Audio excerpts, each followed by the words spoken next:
All right, I had to get my theory out before the debate got going on why those videos of Trump were released. I think Trump's campaign released them. Here's why. First of all, the last thing Hillary wants to talk about is sexual indiscrepancies. That's the last thing she wants to talk about. She had no reason to release those tapes. She won the first debate. Her lead was growing. She was in a position where Trump was going to have to refrain himself and hold back, and she was going to be able to provoke him and use anything that he said or did against him, frame it as though he's being crazy. So she had no reason to release those tapes.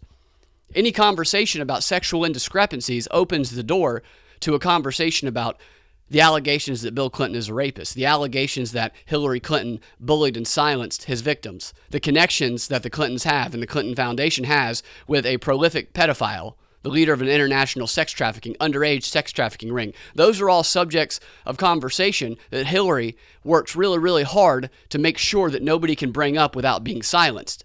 So up until this point, nothing Trump had done to bring those subjects into the conversation had worked. Nothing anybody had done to bring those subjects into the conversation had worked. And bringing those subjects up, getting them into the public discourse, and causing the population to consider them and to look at the real evidence that exists is the only way to bring down the Clintons. So, in order to bring this subject up, Trump releases these tapes. He throws himself under the bus because it forces this conversation on Hillary.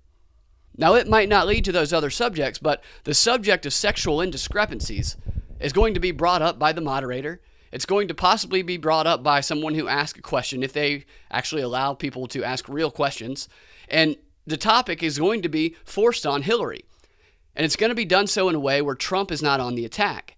It's going to look like Hillary is on the attack, especially if Trump can pin the release of those tapes onto Hillary. Because if he can do that, if he can make the public believe that Hillary released those tapes, then she is no longer able to use her "I'm an old grandma who's sick" female card. Because it looks like she's the one who started the attack, and it looks like she's the one who put this subject into the conversation. And when that's the case, that makes people go, well, she started it. She's the one that brought the subject up, so it's okay for him to talk about it.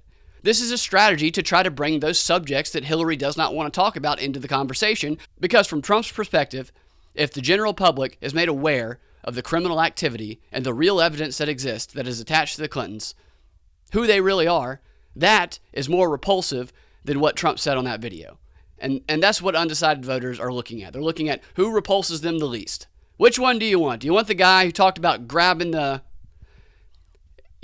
or do you want the family that rapes people and, goes and visits pedophile sex islands? That's the whole idea. But right now, the general population is not aware of all this evidence that is connected to the Clintons because they have been effective at silencing people.